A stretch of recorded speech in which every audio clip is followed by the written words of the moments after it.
Hello guys, welcome back to my channel. কেমন আছো তোমরা সবাই? আশা করছি ভীষণ ভালো আছো। ভগবানের কাছে প্রার্থনা করে তোমরা সবসময় খুব ভালো থেকো। তো চলে এসেছি আজকে আরও একটা নতুন ব্লগ নিয়ে। আর দেখতেই পাচ্ছ আমি একদম সুন্দর করে আজকে রেডি হয়ে গেছি, কারণ আজকে আমরা একটা জায়গায় যাচ্ছি। আমাদের ইনভিটেশন আছে, সেখানেই যাব। তো কেমন লাগছে তার আগে আমাকে অবশ্যই কমেন্ট করে জানিও। আর জানো তো, আজকে এই ড্রেসটা না দুপুরবেলাতেই এসেছে। মানে আমি ভাবছিলাম যে কি পরে যাব, একটাও মানে ড্রেস নেই। মানে এত আলমারি খুলে দেখছি, ওয়ার্ড্রপ খুলে দেখছি, একটাও ড্রেস নেই। মানে এরকম ব্যাপার। মা বলছে তোর এটা যদি না আসতো তাহলে পরে যেতিস না। আমি যে না, আমার পরে যাওয়া হতো না, একটাও ড্রেস নেই, আমি যেতামই না। তো ভাগ্যিস সেই দিনেতেই, সেই দুপুরেতেই আমার এই ড্রেসটা এসেছিলো। আর আমি ভেবেছিলাম যে এটা রিটার্ন করে দেবো, খুব একটা হয়তো ভালো আসবে না, বাট এত সুন্দর এসেছে কালারটা, আমি ফোনেতে বোঝাতে পারছি না। খুবই সুন্দর কালারটা, আর দামটাও ভীষণই কম। তো তোমরা যদি লিঙ্ক চাও অবশ্যই কমেন্ট করো, আমি দিয়ে দেবো। আর কালার কম্বিনেশনে তো কিছু বলারই নেই। আর যেখানে যাচ্ছি সেখানের জন্য ওই গিফটটা আমরা নিয়েছি। এই টেডি বিয়ারটা আমি ভাইকে বলেছিলাম যে একটা টেডি বিয়ার নিয়ে আসবি। তো কী দেবো বুঝতে পারছিলাম না আর কি। যেখানে যাচ্ছি সেখানে একটা অন্নপ্রাশন বাড়ি যাচ্ছি। তো কাঁসার থালা, বাটি, গ্লাস এগুলোই বলছিল। তো তারপর ভাবলাম যে ওগুলো তো সবাই দেবে, প্রচুর আছে ওইসব জিনিসগুলো, আমার খুব একটা আর ভালো লাগে না। তো সেই জন্য ভাবছিলাম যে একটা বাড়ি সাজানো বা খেলবে, একটা ভালো লাগবে, সবারই যাতে ভালো লাগে সেই জিনিস রকমটাই দেবো। তো সেই জন্য ভাইকে বলছিলাম একটা টেডি বিয়ার নিয়ে আসবি। তো ও এইটা নিয়ে এসছে। আমি বলেছিলাম যে নর্মাল যে টেডি বিয়ারগুলো হয় সেগুলো নিয়ে আসবি, তাহলে ছেলে মেয়ে যাই হোক না কেন মানে ওটা চলে যাবে। কিন্তু ও এই মেয়ে পুতুল টেডি বিয়ারটা নিয়ে এসছে। এটা ভীষণই তো কিউট, আর প্রায় আমার সমান, খুবই সুন্দর কিউট দেখতে এটা। তো গিফটটা কেমন লাগলো সেটা কিন্তু অবশ্যই কমেন্টে জানিও। আর দেখো, গল্প করতে করতে কিন্তু আমরা ডেস্টিনেশনে পৌঁছে গেছি। আর এই যে ঢুকেও গেলাম। আমার তো ভীষণ একটু লজ্জা লজ্জা লাগছিল, মানে আগে বাবার সাথে আসতাম, তো সেজন্য ভীষণ মিস করছিলাম বাবাকে। এইসব একা একা যেতে ভীষণই মানে কীরকম যেন একটা লাগে। আর দাদার বিয়েতে এসেছিলাম, সেই তখন বাবার সাথে এসেছিলাম, তো সেই সব জিনিসগুলোই মনে পড়ছিল। আর এসে আন্টির সাথে দেখা হয়ে গেল। তো কাকিমা বললো যে চল তাহলে ওখানে চল। তো তারপরে এই যে এই দুটো বোনের সাথে দেখা গেলো, একটা রূপসা আর একটা হয়তো জ্যোতিদারই বোন হয়, এটা ঠিক জানি না, তাও শিওর না, তাও মনে হলো ওটা জ্যোতিদারই বোন হবে, মানে যার অন্নপ্রাশনে গেছি তার পিপি। আর এই দেখো আজকের অ্যাট্রাকশন, আমাদের রুদ্রজ্যোতি। ভীষণ কিউট, ভীষণ মিষ্টি, পুরো রসগোল্লা, যাই বলি না কেন পুরোটাই কম হবে। এত কিউট দেখতে, এত মিষ্টি। আর এই গরমের মধ্যেও যে এত সুন্দর করে সবার সাথে এনকারেজ করছিল, সবার সাথে যাচ্ছিল, ভীষণই ভালো। আর ভীষণ সেদিনকে গরম ছিল, আর এত লাইট আরে চারিদিকে, তাহলে বুঝতেই পারছো ভীষণই গরম হবে।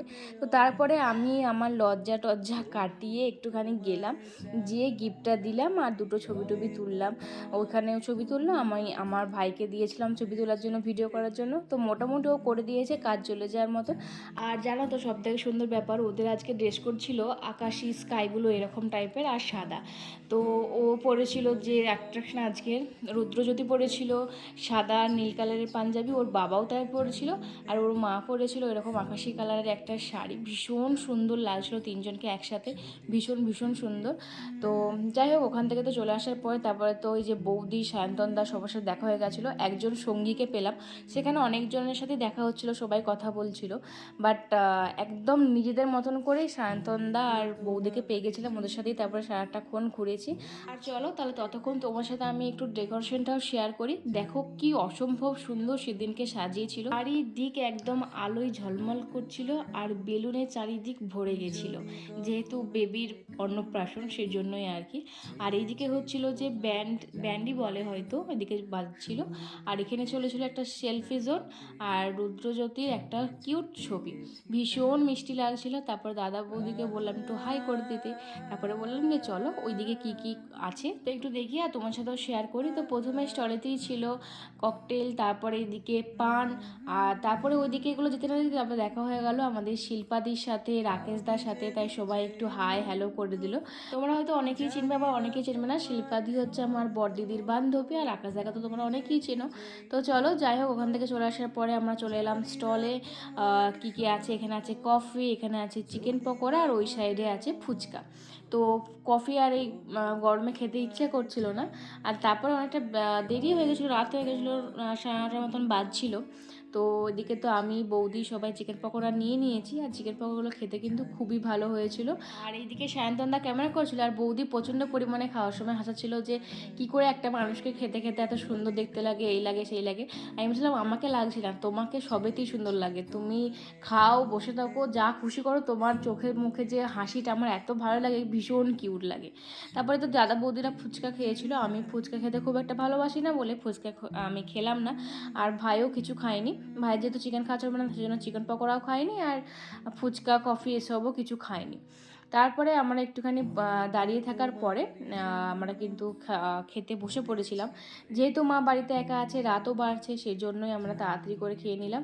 দাদা বৌদি বললো যে এখন বসবে না, পরের ব্যাচটাতে বসবে। আমরা বললাম ঠিক আছে, তাহলে আমরাই বসে পড়ি। আর এখানেতে একটুখানি বসে বসে ঢং করছিলাম যে দেখো আমি নেল পালিশ পরেছি, কেমন লাগছে বলো তো। বহুদিন পর নেল পালিশটা পরলাম, হাতটা কীরকম যেন ফাঁকা ফাঁকা লাগছিলো, সেই জন্য পরে নিয়েছিলাম। আর চলো আজকে তোমাদের সাথে শেয়ার করি মেনুতে কী আছে। মিনারেল ওয়াটার, লবণ, লেবু, স্যালাড সস, পনির পাসিন্দা, বাটার নান, চানা মশলা, পোলাও, তারপরে ছিল চিকেন কষা, ভাত, ডাল, তারপরে আরও কী কী সব ছিল জানি না, হ্যাঁ ভেটকি পাতুরি, তারপরে ছিল মটন, তারপরে ছিল চাটনি, পাঁপড়, 2 রকম করে মিষ্টি, পান্তা স্টলে ছিল, আর আইসক্রিম ছিল, বহু কিছু আইটেম ছিল।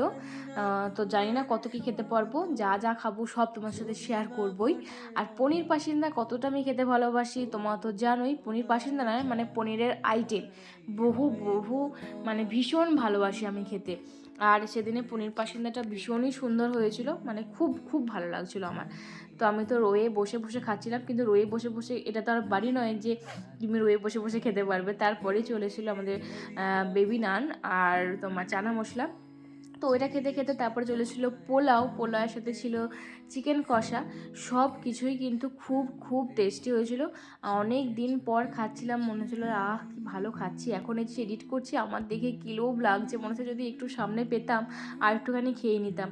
আমার পোলাও খেতে এখন ভীষণ ভালো লাগে, তারপরে আবার চিকেন কষার সাথে সেই স্বাদ। আর সব থেকে মজার ব্যাপার কি জানো, আজকে আমরা কচু পাতাতে খাচ্ছিলাম, এটা তো বলতেই ভুলে গেছিলাম গো। তো তারপরে এই যে মনে পড়লো কি সুন্দর যে লাগছিল। আমি জীবনেও কচু পাতাতে খাইনি, এমনি শাল পাতাতে বহুবার খেয়েছি, কলা পাতায় খেয়েছি, কিন্তু কচু পাতায় কোনো দিনও খাইনি। তো আজকে খাচ্ছিলাম, বেশ ভালো লাগছিল, বেশ অন্যরকম লাগছিল। তারপর তো ভেটকি পাতুরি পড়েই গেল। ভেটকি পাতুরি আমি খুব একটা যে ভালোবাসি সেটা না, আমার ওই সর্ষেটা, তারপরে সর্ষের তেলটা কাঁচা ভীষণ গন্ধ লাগে, হয়তো ওইটা ওইভাবেই রান্না করে, কিন্তু আমার খুব একটা ভালো লাগে না। কিন্তু রান্নাটা কিন্তু খুবই ভালো হয়েছিল, আমি কিন্তু নষ্ট করি না, আমি কিন্তু সব খেয়ে নিয়েছিলাম। তারপরে তো চলে এসেছিলো মটন, আর আমি ভাত তো নিইনি, ওই পোলাওয়ের সাথে খেয়ে নিয়েছিলাম। তারপরে চাটনি, পাঁপড়, মিষ্টি আমি নিইনি। তারপরে আইসক্রিম খেয়ে আজকের মতন খাওয়া দাওয়াটা সেরেই নিলাম। তারপরে খাওয়া দাওয়া করে আমরা চলে এসেছিলাম, এরপরে বাড়ি যাওয়ার পালা। আজকের মতন ভিডিওটা এ পর্যন্ত। তোমরা কিন্তু রুদ্রজ্যোতিকে আশীর্বাদ করতে একদমই ভুলবো না, একদম প্রাণ ভরে আশীর্বাদ করবে, ও যেন অনেক অনেক ভালো থাকে, সুস্থ থাকে, মানুষের মতন যেন মানুষ হয়। তো চলো আজকের মতন ভিডিওটা এ পর্যন্ত, ভালো লাগবে লাইক করে শেয়ার করে দিও, বাই।